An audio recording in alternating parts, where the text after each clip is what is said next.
A warm welcome to episode 17 of Lost for Words. I am your host Jason, and this week's episode explores the work of the excellent Royston Youth Action. But first, a bit of background on Royston. Royston is a culturally and racially diverse area in the northeast of Glasgow. The Scottish Index of Multiple Deprivation indicates Royston Youth Action's postcode sits firmly within the 10% most deprived areas of Scotland.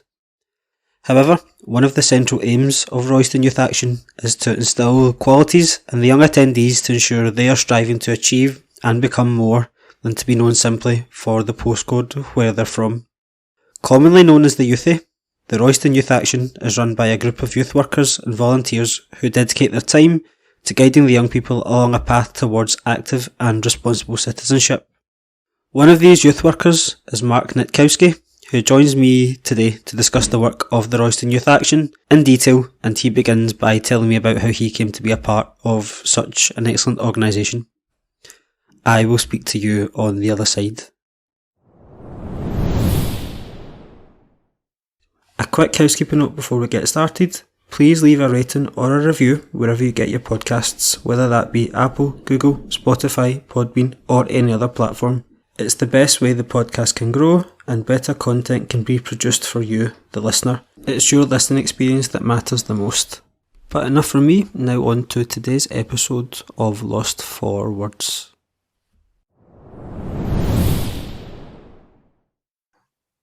Hello Mark, how you doing? I'm good, Jason. How are you? I'm good. Looking forward to this actually. Yeah, thank you for reaching out to us, mate. It's really appreciated. No, it's fine. It's exactly the type of thing that I'd like to talk about. You do good work for young people in your area, and that reflects positively on the city as well. So, Thank you. Absolutely my pleasure. What you been doing today? Just been catching up on some paperwork and then booking a few trips that we've got organised due to restrictions. We're taking a group up to Cadona's up in Aberdeen. So I had to book the tickets for that, but they didn't go online until this morning. So that was my morning was spent, and then we had a load of donations of clothes and other stuff that we took over to quarantine, which are a provision over and quarantine, food, clothing, games, toys, pretty much everything that families may need, unfortunately. So I was dropping off a load of stuff there and then came back and I say just catching up on paperwork and other office stuff, pretty mundane. So it's been a bit of a dull morning, but the highlight is sitting down and speaking with yourself. So thank you for breaking that. More than welcome. We'll just get cracking on then. Cool. So tell me a bit about you then. Where did life start for you? So life for me started in Armadale in West Lothian, a wee village pretty much right between Edinburgh and Glasgow. It's got the train station? Aye, it has now. When I was a kid, you relied on buses. We unfortunately couldn't get to Glasgow because it was about a 3-hour bus journey. You couldn't get a direct bus from Armadale to Glasgow, so you had to go from Armadale to Blackrig to Harthill to Airdrie, and then Airdrie to Glasgow. So most of my time was spent over in the west side of Scotland in Edinburgh because you could get a direct bus. So I grew up there. Most of the time, if I were going to a big city, it would be Edinburgh, like me and my friends. So it was a I don't know what's the best way to describe it, Armadale. Different. So then how would you, as you sort of grew up and you moved through primary school then to secondary school, would you describe yourself as someone who had, say, academic aspirations, or were you always more of a manual type of person? Manual. I had no aspirations for academia at all. I was always one of these kids that was, when the report cards was told that it could do so much better if he just concentrated in class. Primary school, I enjoyed primary school. Secondary school, I hated secondary school, but I enjoyed the social aspect of it. And that's pretty much how I looked at my 4 years at Armadale Academy, as just being a socialisation period in my life. I hated school. I loved learning, I loved education, but I hated school. And that's something that I found when I came into youth work. There's a lot of young people I've got that same outlook on it. They love learning, they love education, they just hate school. I think it all comes down to this whole thinking that teachers are agency social control. And that was my look on it. If teachers told me to do something, I wouldn't do it. But I loved learning. I kind of read books at home. You know, my parents, I was lucky that my parents, even though they were both working class, had travelled in the Merchant Navy. So I learned a bit of the world through them. And I just found school, I hated school, but I loved the social aspect of it. And I knew from a young age I always wanted to be a chef. And to be a chef, you don't necessarily need any qualifications. So even exams, like when I tell people I left school at 15 with no qualifications, I literally left school with no qualifications at all. Some exams I didn't even go to. Some exams, I'm not proud of it, but I went in inebriated. Other exams, I just didn't care, because I thought, you know what, I want to cook. I want to travel the world through cooking. I want to have a career that can take me to different countries and embrace myself in different cultures, and that's what I did. So I left school at 15. I went to college for 2 years, and then I moved away from Armadale when I was 17. And I pretty much for the next 18 years of my life just spent a nomadic existence, but I loved every minute of it. Do you think the teachers, I think when you think back to then, were the teachers accommodating towards you? Were you openly sort of, school was not for me, but I enjoy the social aspect? What was the reaction of teachers towards that attitude? The teachers, I had one good teacher, my English teacher, Miss McMillan, because I always loved English. I always loved reading. I loved storytelling. I enjoyed the kind of like the construct of the English language. And my English teacher was she tried to not force me to engage more, but she pushed me, like positively pushed me. But I still didn't see how a standard grade in English would be beneficial to me. So the teachers were, Armadale Academy was a bit strange in the sense that the teachers who knew that students could go on to possibly go into further education, everything was invested in them. The rest of us were just kind of left to our own devices. As long as you didn't disrupt the class, do what you want to do. So that suited me, because then I wasn't forced to do anything. I mean, I was kind of, when I went to a careers advisor and the second year, I thought, you know what, I want to cook, I want to be a chef, but I'd also like to maybe look at possibly getting into veterinary school. And I can remember my career advisor laughing at me when I told him that. And he's like, no, just instead of trying to save animals, you'd be as well just cooking them. So I was like, all right, cool, no problem. That's what I'll do. I did do that. I took biology and I took physics because I needed two sciences to put if I did venture in. But then I also thought, you know what, I'm never going to get to veterinary school, so I'm doing these sciences that I've not even really got a general interest in, and I could have been doing something else.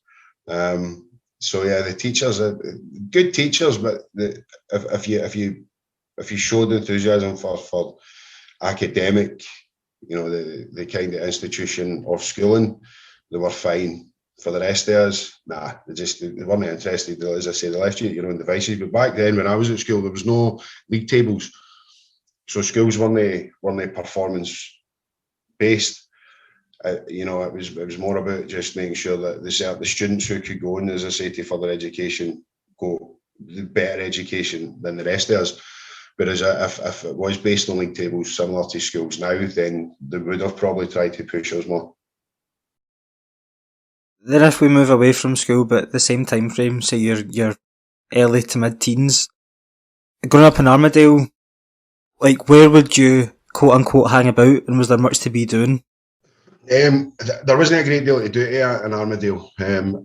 It's expanding now, but growing up back in I was as an early teen, it was the early 90s. Places to go were limited. We never had youth clubs as such. We had a community centre which you could go and play football and you could play pool. It was open on a Friday night. It's kind of like similar to what we do here at Royston Youth Action in the sense it was a drop-in, sorry. But we predominantly just hung about in the streets. We would hang about at the back of the centre. And then one of my good friends, his mum had a garage that sat empty, so we turned that into like your gang hut, so to speak. So we would sit in there in evenings, and then we'd just take a walk up to the centre, go to one of the kingless football pitches that was about in Armadale and kick a ball. Because it's in the countryside, we had areas of exploration. We could jump on the bikes and like cycle to Queensferry. We could cycle to B Craigs, Lithgow, down to Westfield, go down the canal. So during summertime, when we were off all day, we'd be away to different places, even jumping the bus to Edinburgh.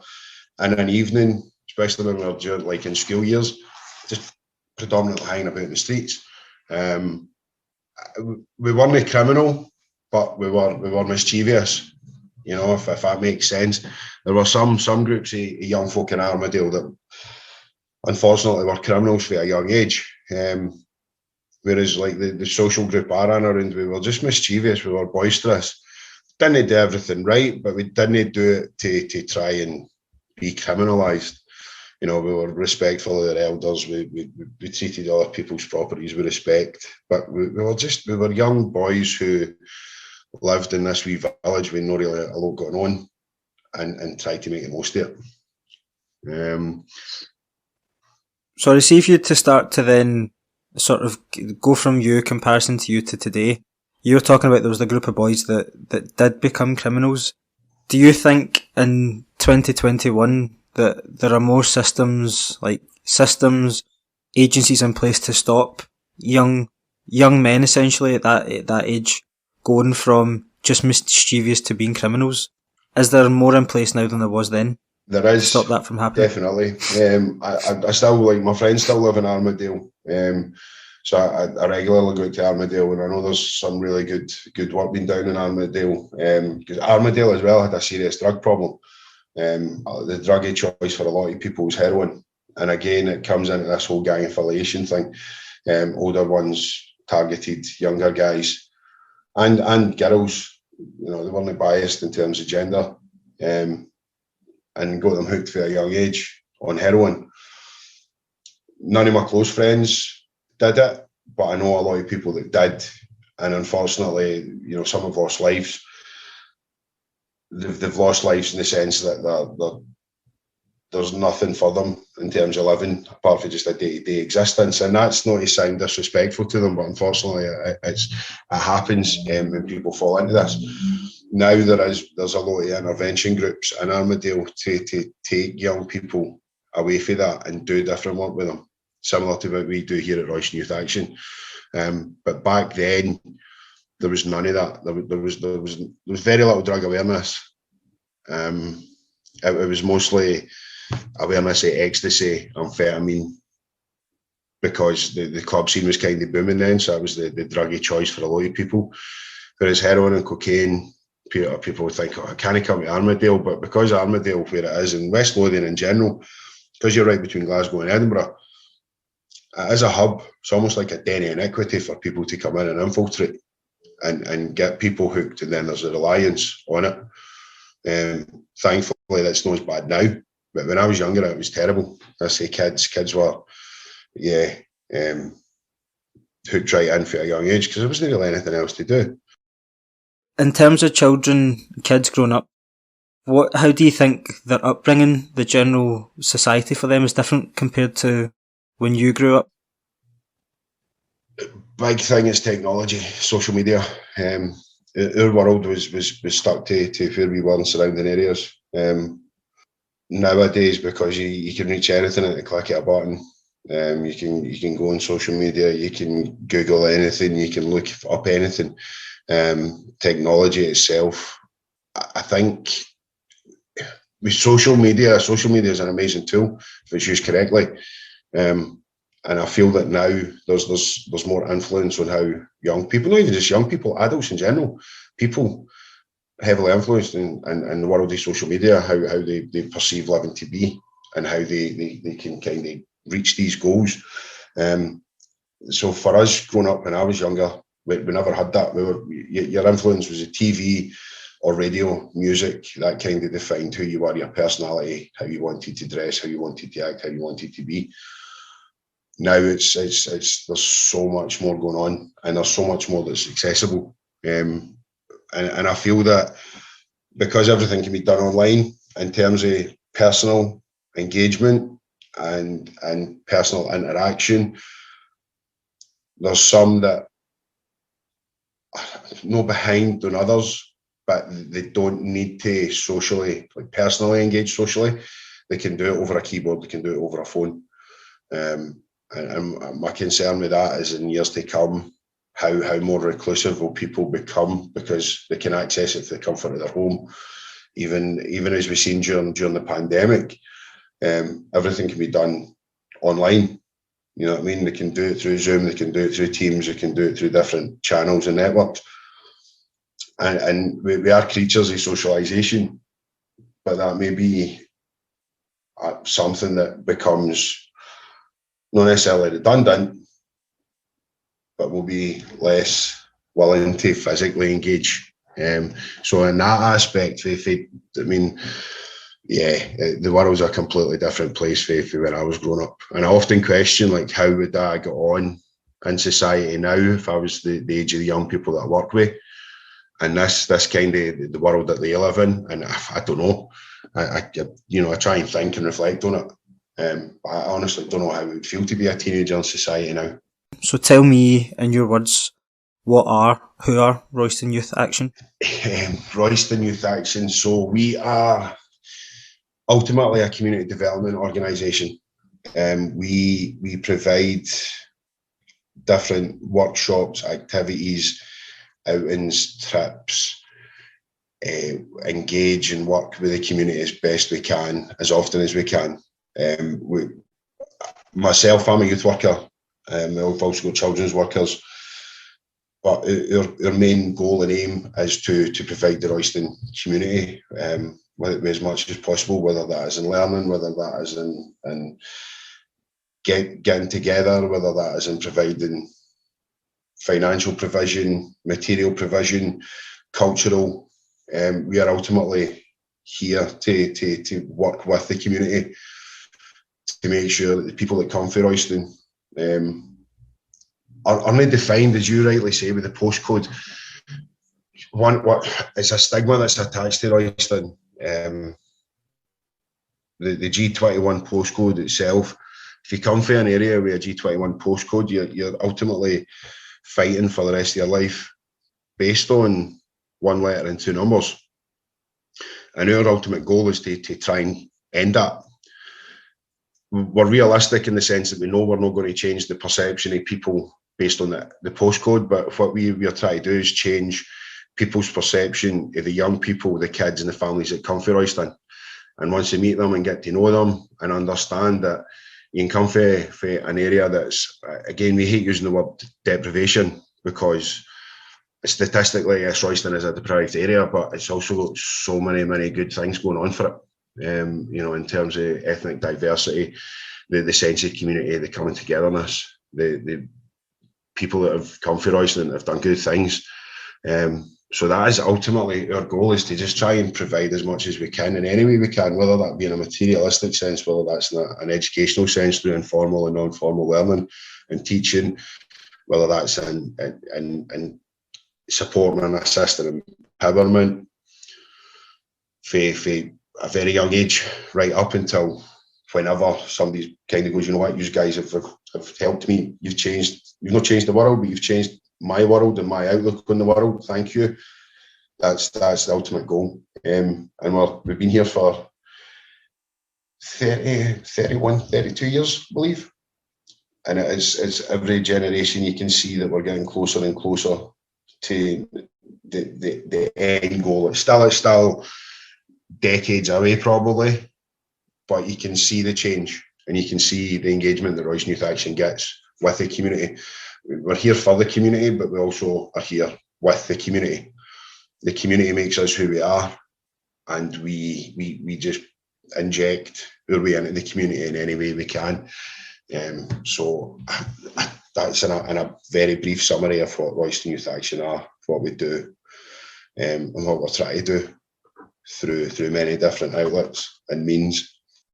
Excellent. When did you become first aware of the Royston Youth Action, and when did you get involved? So I I was as I said earlier, I was a professional chef for 18 years, and I travelled the world, and I had a great career. And then in 2012, I decided I'd had enough.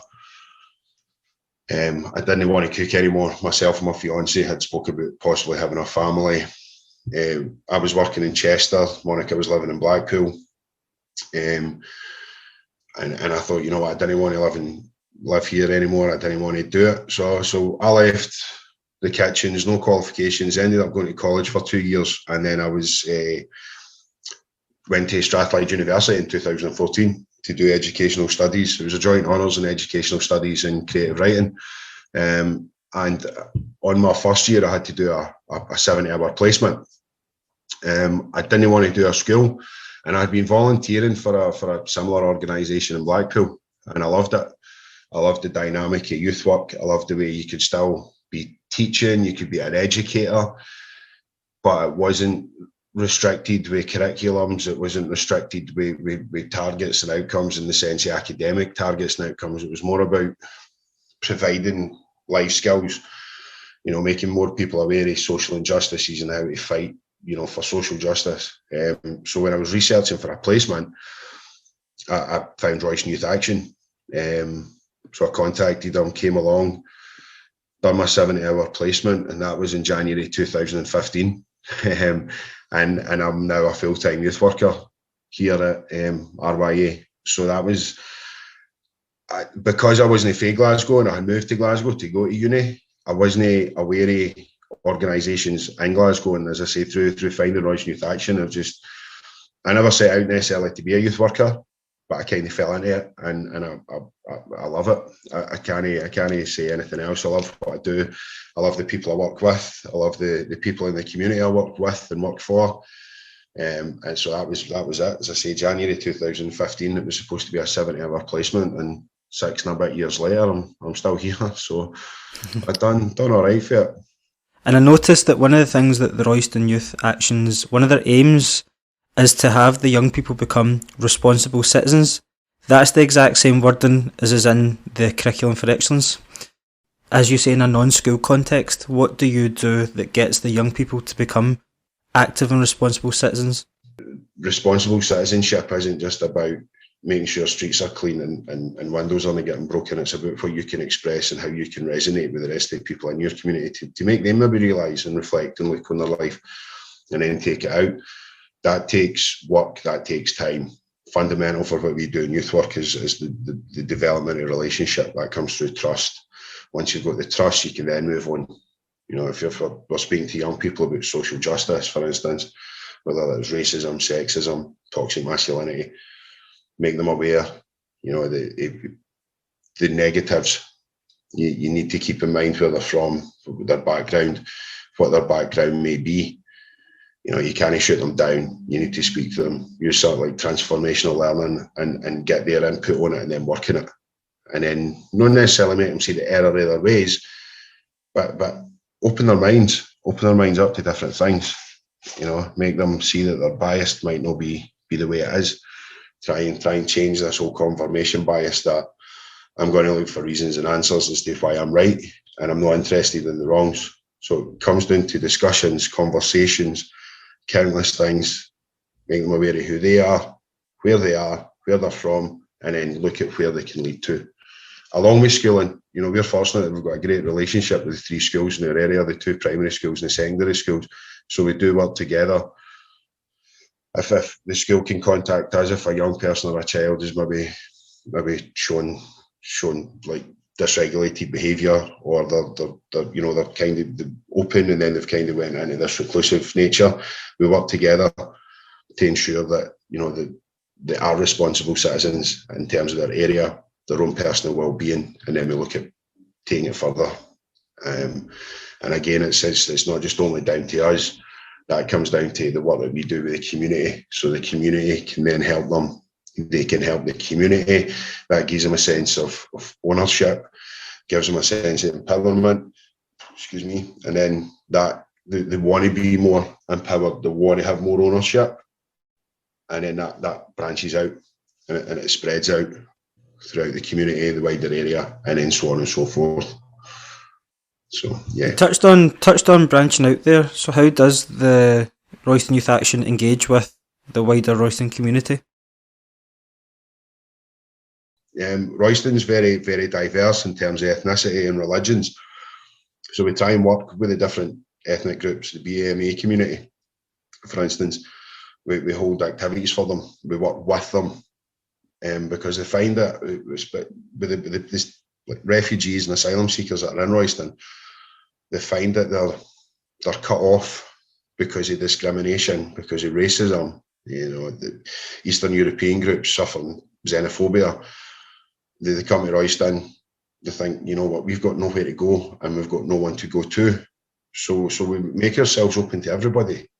You know, it might be having a lunch. Before the lockdown, we actually had a International Ladies' Day event where we invited, you know, we got in contact with the different organisations in Royston, Rosemount Lifelong Learning, Rosemount Hub. And says, we're having this International Ladies' Day. And we had about 60, 70 women turn up with different backgrounds, different countries. They all brought food, they brought clothing, you know, for their own backgrounds. We had ladies doing dancing, we had so much. And it just made them feel that they're welcome. They can come down.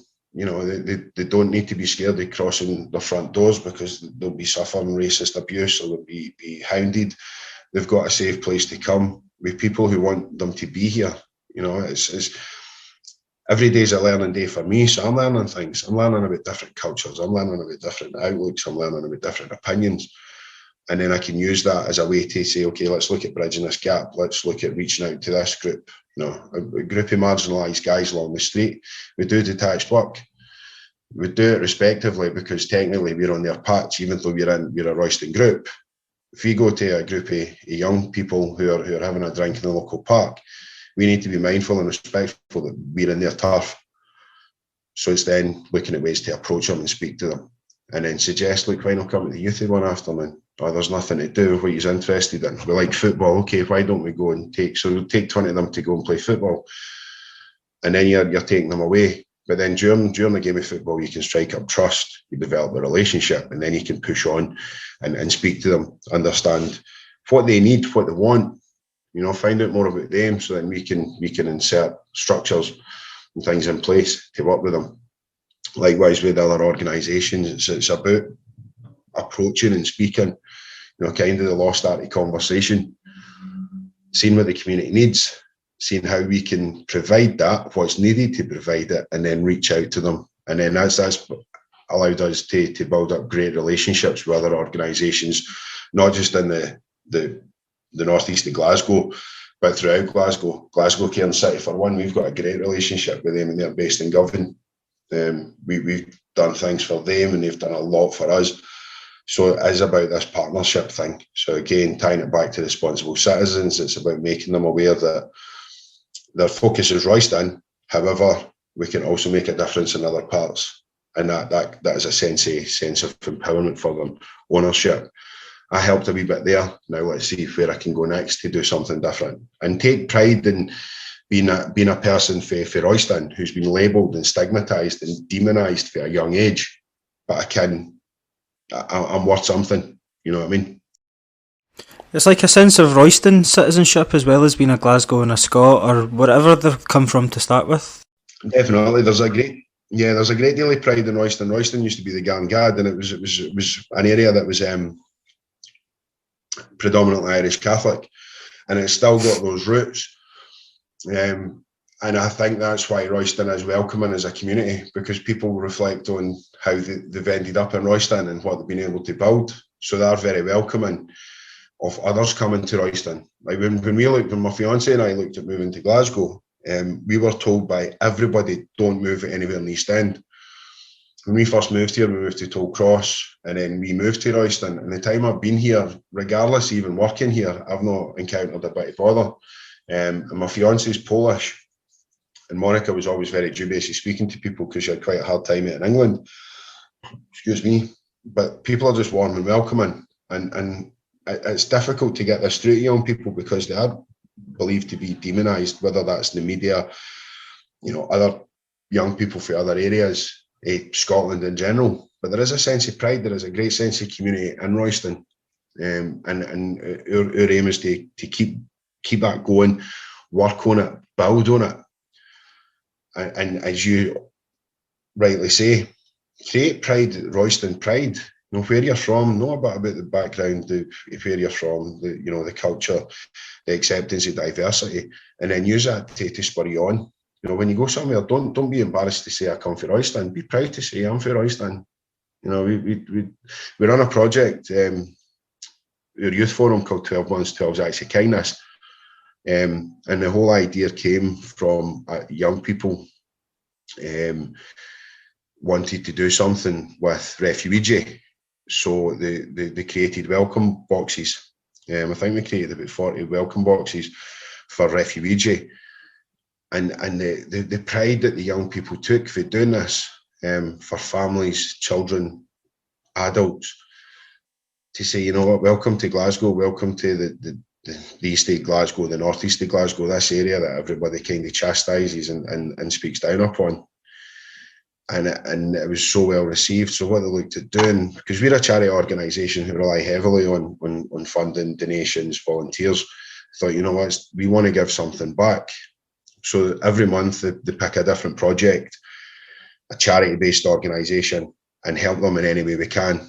Whether that be like doing the Walkie Hope for Chrissy's house, going up to the local Marie Curie Hospice up in Stob Hill and doing the Feel Good Fridays. Had a group of 12 young people up singing songs, dancing with patients who are still having treatment or are in remission. Over the last 3 years, so this is the third year the project has run, and it's amazing to see. And this is young people for the ages of kids for like 10, young people for 12 up to 18, 19 who are taking time at their Saturdays, who are taking times at their evenings to make a difference for others. If you were to have a group of 12 or 14 young people at any time, it'd be, there's a gang.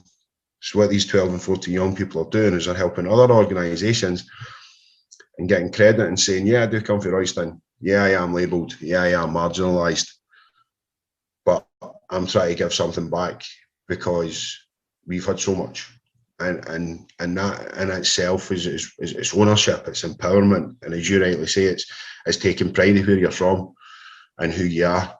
And it's the project itself has been a revelation. It's provided a lot of opportunities for us, but it's also allowed us to provide opportunities for other organisations and charities in Glasgow and surrounding areas. And again, it's this pride. A young person maybe goes to a college interview or a job interview, and they've racked up maybe 600 voluntary hours, 600 Saltire recognised volunteer hours. How did you do this? I was part of this project. I was part of this organisation. This is what we did. We planned it. We delivered it. The youth workers supported us and helped us where they could. But this was our ideas. This is us reaching out to these organisations to say, how can this group of young people from one of the most deprived areas in Scotland help use? You know what I mean? And it's been amazing. It's been amazing to see the growth and the development of the young people. Their social consciousness is through the roof. But yet, when they go for a university interview, it'll be you're going to get in. We need so many people for wine and access backgrounds. They've got the academia, they've got the qualifications, they've got the volunteering hours, they've got the life experience, but unfortunately they're still labelled as being wine and access because universities need to have a certain number of people from backgrounds like that. And as you know what, take pride in it.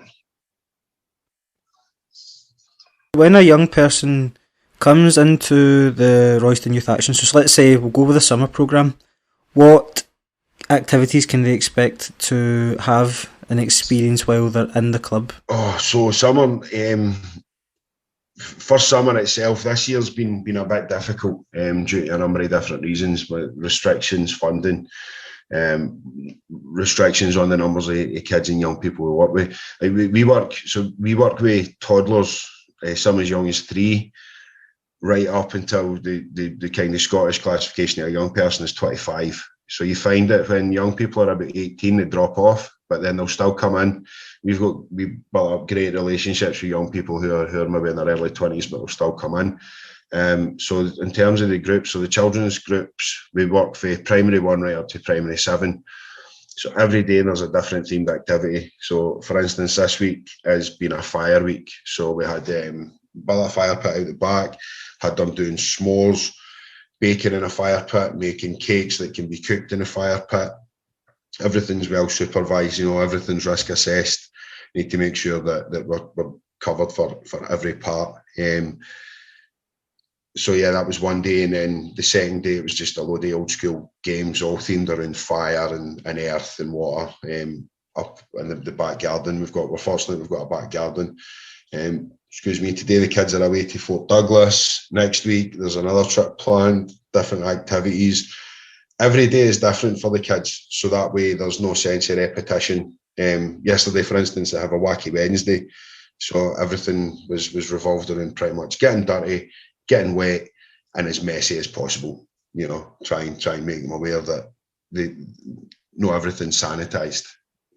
I mean, sanitised in the sense that we need to make sure for safety, but they can get dirty. They're not going to melt because they're not made of sugar because they get a bit wet. Young people, similar. Yesterday we had a wet Wednesday, so we had 2 slipping slides up in the back garden. There's a hill just behind us. Had about 3,000 water balloons, water pistols. This evening we're having a silent disco in our back garden.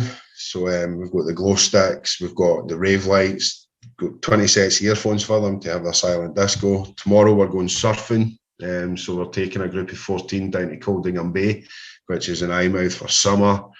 Going camping, we're taking them away to Time Capsule Snow Camp, where they go away for 3 days and they learn to ski or snowboard. Pinkston Water Sports for water activities, foot golf.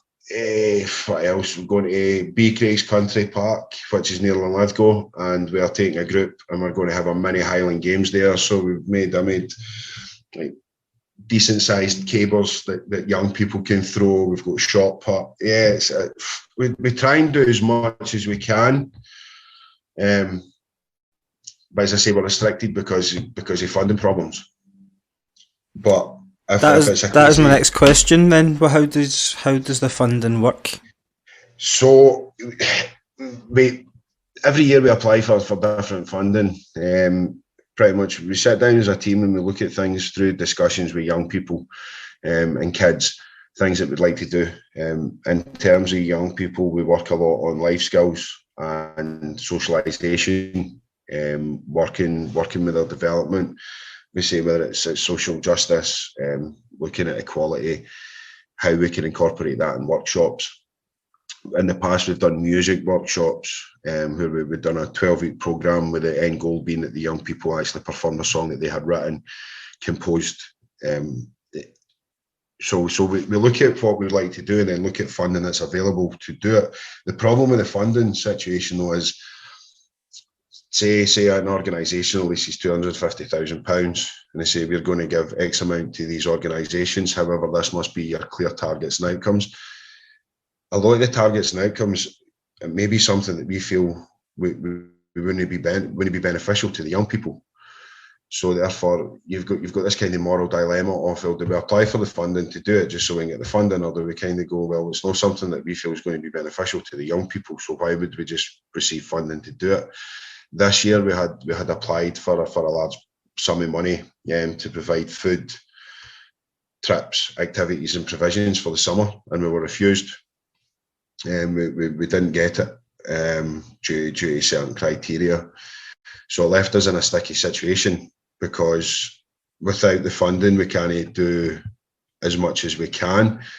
And one of the big things we always try and do is try and make our summer programme bigger the following year. So last year, we pretty much never had a summer programme because of the COVID situation.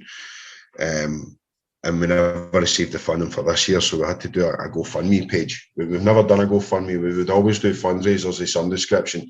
We would always try and raise the money. But this year, because of time restrictions, we thought we'll do a GoFundMe and see how it goes.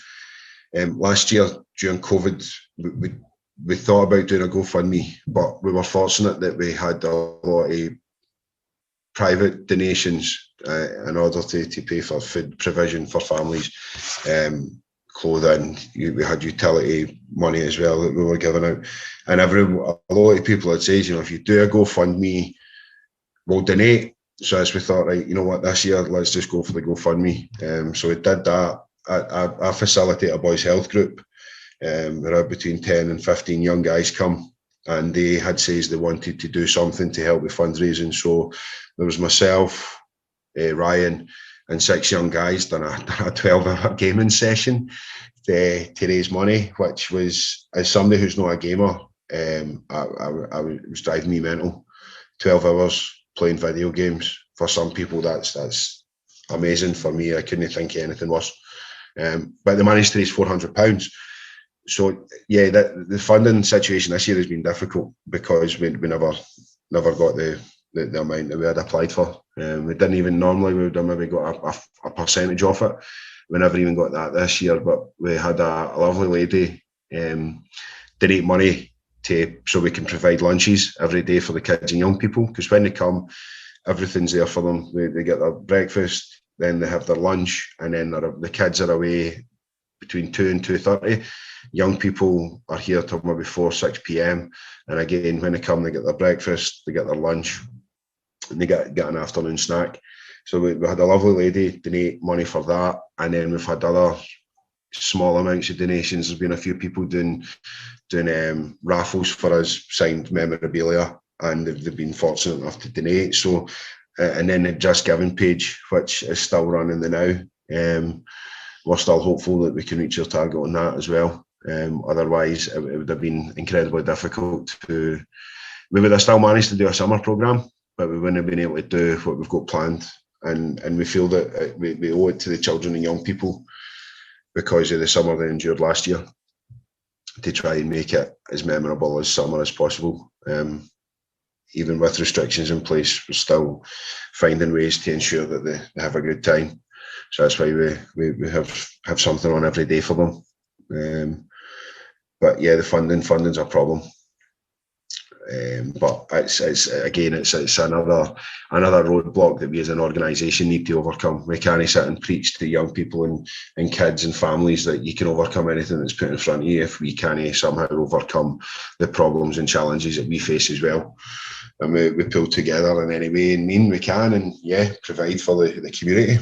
So yeah, it's the funding, as I say, this year has been a bit of a nightmare. But it's the way the third sector done now, unfortunately.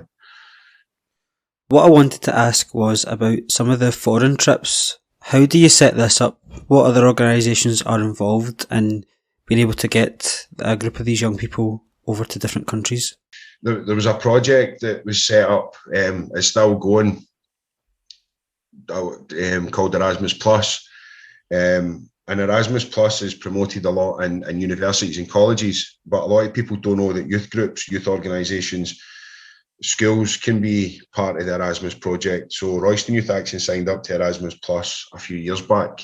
And what happens is you go into a database, you give a brief description of your organisation, you give a brief summary of your ethos, your values, your morals, the kind of work you do, the things you're passionate about, the things that you're trying to embrace with young people. So say, for instance, we were doing like a lot of outdoor education in terms of DFE, John Muir Awards. And then it goes into this database. So another organisation who are maybe similar to us can go into this database and go, yeah, that organisation in Royston, they look pretty good. We'd love to do youth exchanges with you guys. So then you get partnered up, and then you go through an application process with Erasmus. You break everything needs to be broken down in fine detail, for travel costs to your insurance costs to accommodation, food, and then Erasmus. So for instance, when the first youth exchange I went on was to Finland in 2018. It was an organisation called Metsäkartano, which is an outdoor education centre in Finland, and it was with a school from Northamaya, if I remember correctly. So we took 23 young people. It's the largest movement of young people that we've ever had on a youth exchange. So we had been partnered with these two organisations, and then we went into the planning process, and then the Erasmus Plus application goes through, and then you get told yes or no. So we were allocated money for our flights, our accommodation, our foods. But then we still had to fundraise £6,500. Reason being is because you're taking 23 young people from Royston in February to Finland, where the temperature can drop as low as -31. You need to make sure they've got the proper jackets, proper footwear, thermals, so many things. And we knew that a lot of families couldn't provide their kids the right jackets because it cost for whatever reason. So we ended up having to raise £6,500 to ensure that all 23 young people had good jackets that's going to keep them warm, hats, thermals. Some of the young people had never had a passport before, so then we had to pay for the passport application. I don't mean we had to pay, we chose to pay, because again, it's an expenditure that maybe a family hasn't planned on having to spend. So we ensured that all young people had their passports. If some didn't, then we provided them with their passports, went through all the paperwork with them. But try to raise that kind of money, we had to do a number of fundraising events that the young people had to be part of. So, for instance, we've done a 24-hour cycle in our building, and we had 3 static bikes.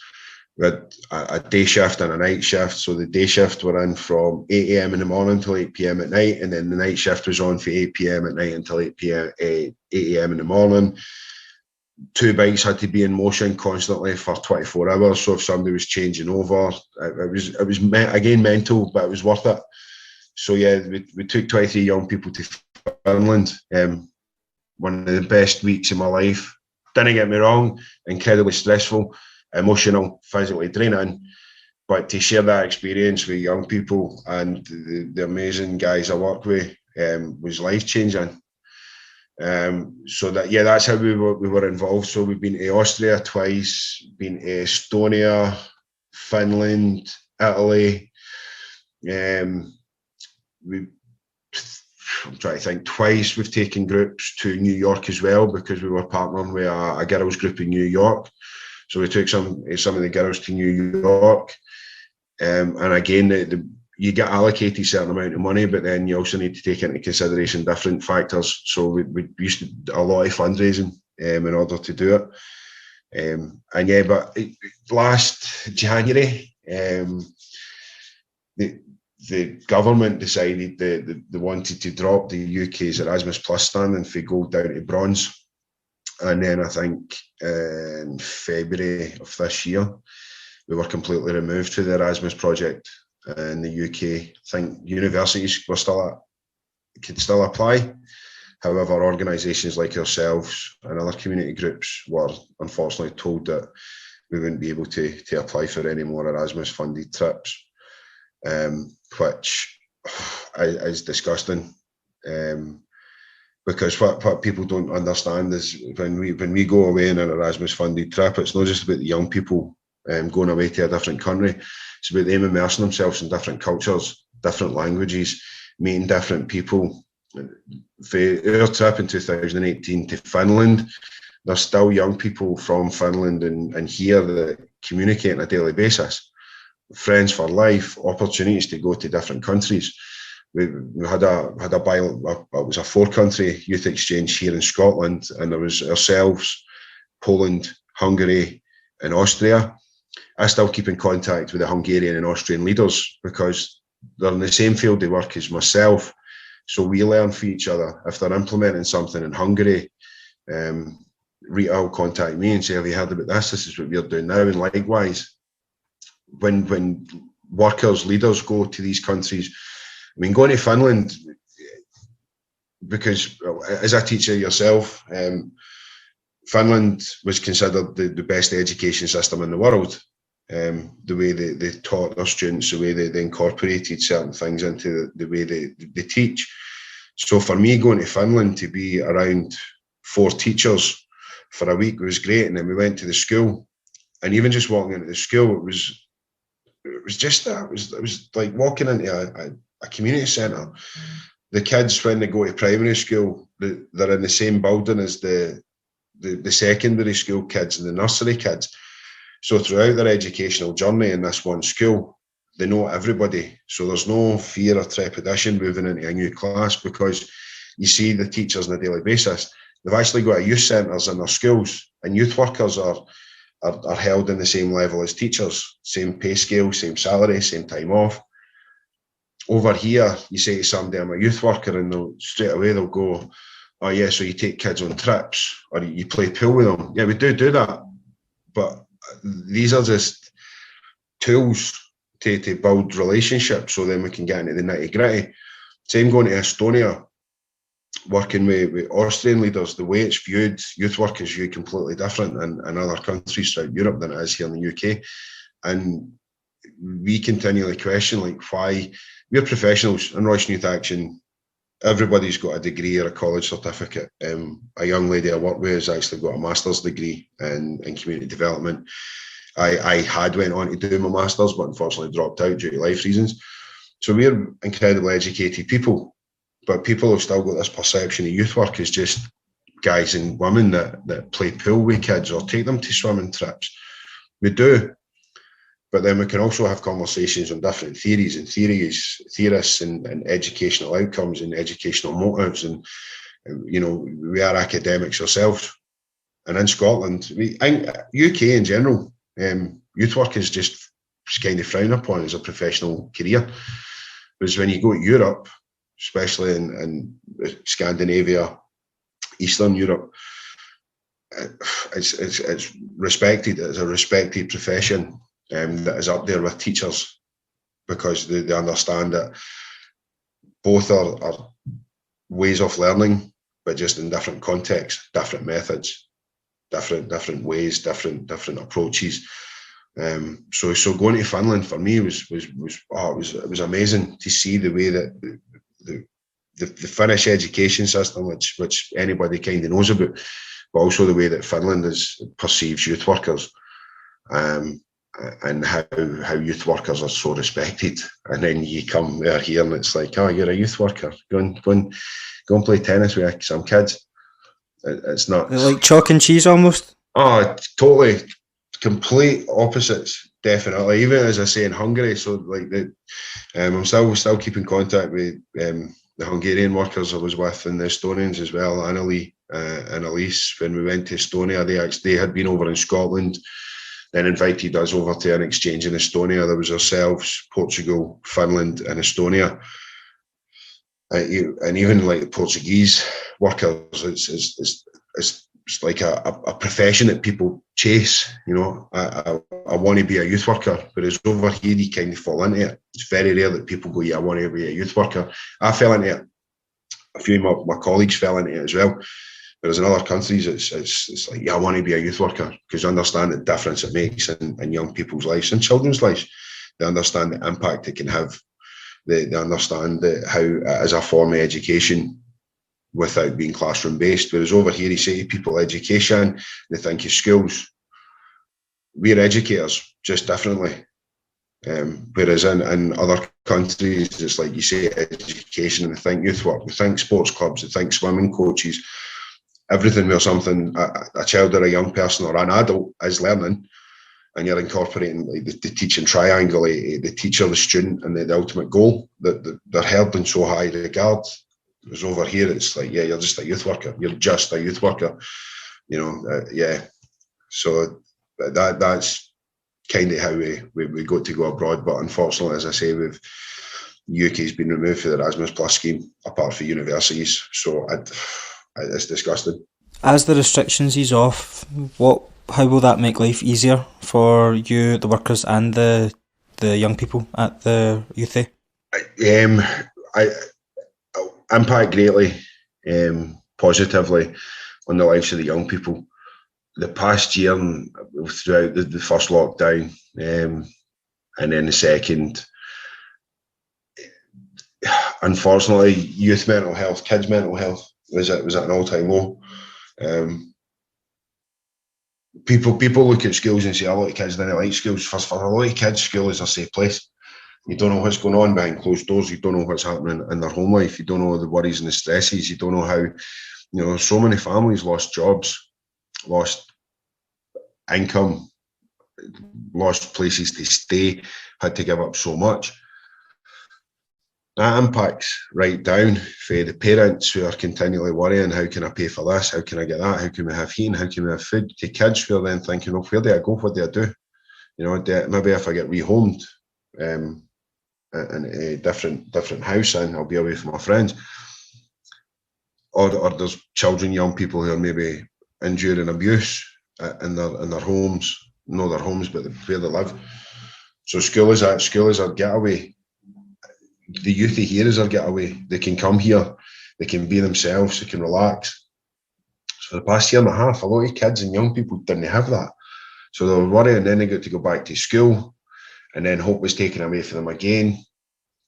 And then there's this whole dilemma of, like, our numbers have dropped slightly, and you know, through detached work, going out and speaking to them, it's like, why you not coming to the Youthy? And they're saying because we didn't want to come back, and then 6 weeks time we're told we're back into lockdown and we lose yous again. We'd rather not have yous for this period until we can come back indefinitely, which I don't even know if it's going to go back to like a form of normality.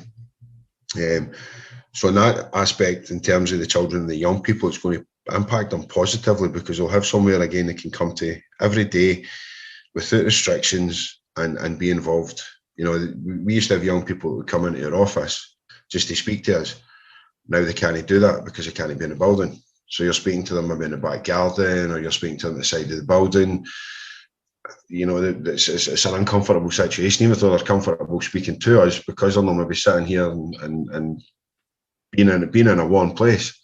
So yeah, it's going to make a massive impact. But then I think it's going to take years to try and rebuild young people, even kids, back to where they were in terms of confidence and kind of a decent level of mental well-being.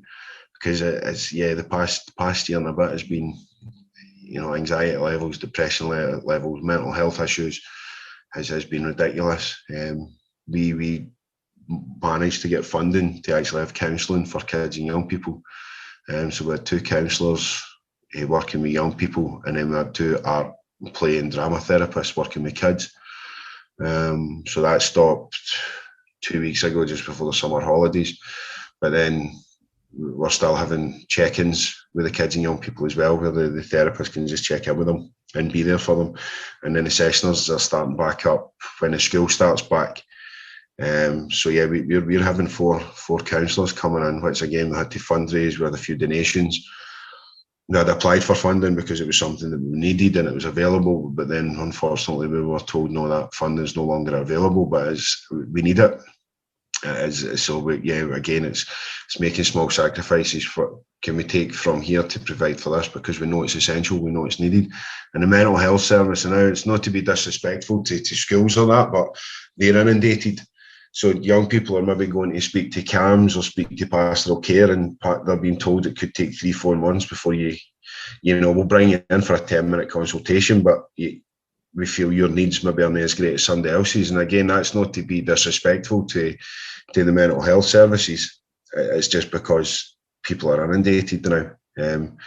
The pandemic, the COVID pandemic, just created another form of pandemic in terms of mental health and mental illness. So yeah, it's once we get back to full capacity and we can have them indoors, and yeah, it's going to, so positive. And even in terms for us as well, it's going to be a boost for us because it's been difficult. Because we do care. We say that RYA, we're not just a youth organisation, we're a family. And that's very much true in the sense that we know the young people, we know the kids, we know the parents, we know the cousins, the aunts, the uncles, you know, there's siblings, there's maybe like 2 generations of people that have come to Royston Youth Action. There's the older sister, the middle brother and the younger brother, you know, that have come through for being kids up to young people. If our parents having a problem with one of the kids or young people, you know, they come in, they give us a phone, say, look, this is happening. We've got a rapport, we've got a relationship, because we love what we do and we're all passionate about what we do. So for us, it'll be a boost as well because we can engage with them on a more regular basis. We can see them. You know, we can work together, work with the school, work with the parents, and then that can build and hopefully create beautiful people this past year and a half, again, has been challenging, but it's how we overcome it, it's how we adapt, and it's how we try and take everybody through the end of it and make sure that we're still strong and still here. If you had to choose one thing, what would be the highlight of your time with the Youthy? For me personally, I would have to say my trip to Finland. There's been a lot of things that stand out. There's been a lot of good times. Been a lot of hard times as well. Some heartache and sadness and different things. There's been a lot of good learning. In terms of personal experiences, I would say it was my week in Finland. 23 young people to Finland. It was like 6 foot of snow with 17-hour journey. And then we spent 5.5 days in Finland in the snow. It was truly amazing. I say mentally, physically, I'd say possibly the most draining time in my life, and that was even after spending 18 years in kitchens. Kitchens are it's no thankless, but it's unforgiving. But yeah, to be when we went away, we took them away and we thought this is going to be amazing. But then you get there and you realise you've got 23 people, different personalities, different needs, and you work with them on a daily basis here in the Youthy. But they go home at the end of the session. Even when they were going back to their dorms, the only people they had that they could rely on and trust was us. So you've got 23 different sets of problems. You've got 23. It was off the charts, man. It was great. And then you've got homesickness. It's the first time people have been away. The cold. There was some points where like my eyeballs, I could actually feel frost forming on my eyeballs. It was that cold. It was, and then there's the food, and then there's the awkwardness because the young people we took hadn't met the young people that were from Finland. So for the first 2 days, you're trying to create this dynamic. You're trying to get these personalities together, and then they're maybe it's the first time people have been away together, so they're in a room with their mates, and at 1 o'clock in the morning, you're still like, guys, we're up in 5 hours. Can you come on, lights off? 2 o'clock in the morning, guys, these are still up. 3 o'clock in the morning, right, this is it. And then you're trying to get them. So then we're up at like 5:30 because we need to get them ready. Like where one of the dorms was, it was 1.2 kilometres away from the main hub. So it would take you about an hour and 40 minutes, 2 hours to walk because of the snow. Or you could walk for 45 minutes across a frozen lake. But there's no lighting. It's pitch black. So you're walking across this frozen lake at like maybe 10 p.m, 10:30, with your head torches. You're walking in single file because the path's been carved, but it's about 4 foot of snow on either side. And as we're walking across, we stopped, and myself and Richard and Connor, who were the male workers, were like, right, guys, turn your torches off. So we turned the torches off, and they're like, oh, this is freezing, what we're doing. And then you look up at the sky, and you've got a completely black sky, dark sky area, and you can see stars, shooting stars, gas explosions, constellations, just this absolute beautiful blanket night with anything. And we must have stood in the lake for about 40 minutes, and they were mesmerised. And they're like, it's just so different to Glasgow. And it's like, it's the same sky we've got above Glasgow. It's just you can't see it because of light pollution, because of clouds. And they were one of the best things was a young guy actually when we go back and we had a debrief. It was like, what was the best thing about being in Finland? And we had been like ice sledging, we had been kick sledding, we had been skiing, we had been ice fishing, curling, all these wonderful snow activities. We had been eating different food. And one of the young guys was like just standing on the lake, seeing the sky. He says it made me actually realise that I want to go and see the sky in different countries. And it was quite profound because you take for granted that you look at the sky, but these kids had never seen a clear sky before. And if you think as well that you can drive up to like Aberfoyle, which is 45, 50 minutes away, and there's zero light pollution, but just standing on a frozen lake for 40, 45 minutes, 50 minutes, looking at the sky, looking at constellations, seeing shooting stars, seeing satellites, that in itself, the impact it has on somebody to say, you know what, I actually want to travel and see the rest of the sky, see the sky in different places in the world. for me was a revelation. It was life changing, and yeah, that trip that week, as I say, it was hard, but amazing. I wouldn't change anything about it. Going in like the sauna, and then they cut a hole in the lake, and you had to dunk in the water, and the water's about -8, -9. Yeah, just one of the best weeks of my life ever. Never mind Royston Youth Action, but one of the best weeks of my life ever. Where would you like the youth club to be in a year's time? I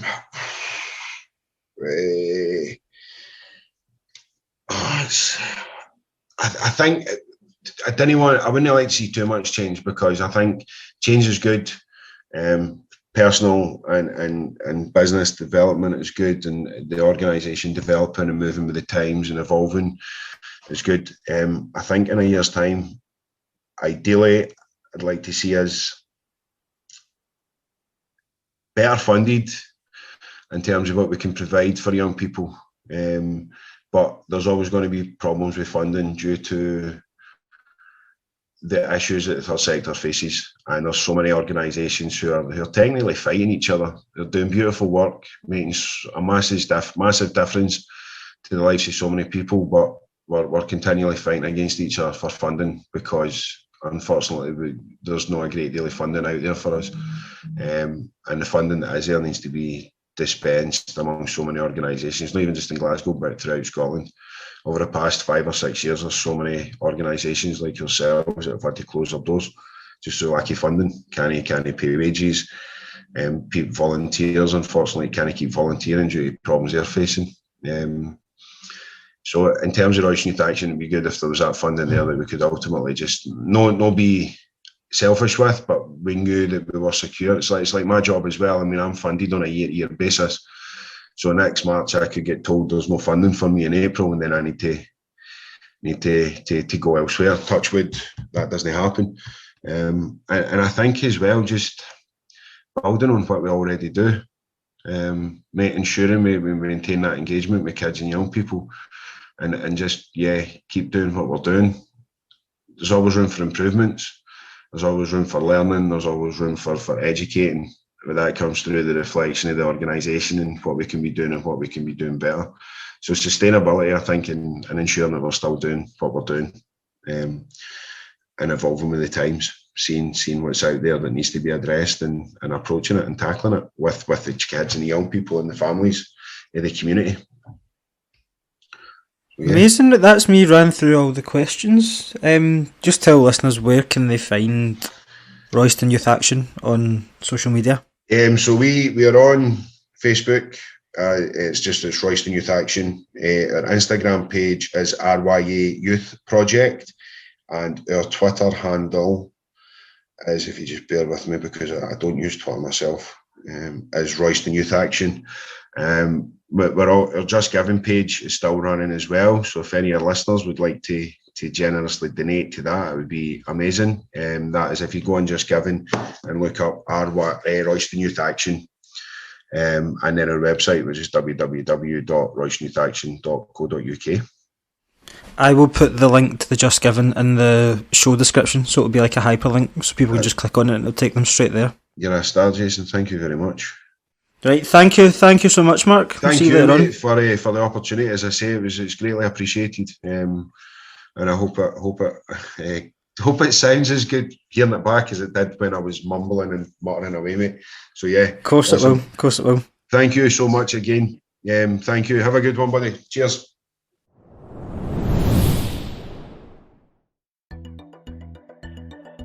And there you have it. Massive thanks to Mark for coming on and going into detail about the work done in the community by Royston Youth Action. The links to their social media accounts are in the show notes, as is the fundraiser for their summer programme, so please check that out if you have the time. A special mention just from me to all the youth workers, volunteers and the young people who attend and are associated with the Youthy. It's all of you as a collective who make Royston Youth Action what it is. The usual bits and bobs to finish off. To keep up to date with Lost for Words upcoming episodes and more, you can follow at Lost for Words Pod on both Twitter and Instagram. Please hit the subscribe button wherever you get your podcasts, or if you are an Apple Podcast user, A 5-star review helps a lot with visibility and growth. If you like what you listen to, tell someone about it, because word of mouth can really help with the growth of the podcast as well. But that's enough from me for this week. I am your host Jason, and I will see you next week for episode 18 of the Lost for Words podcast.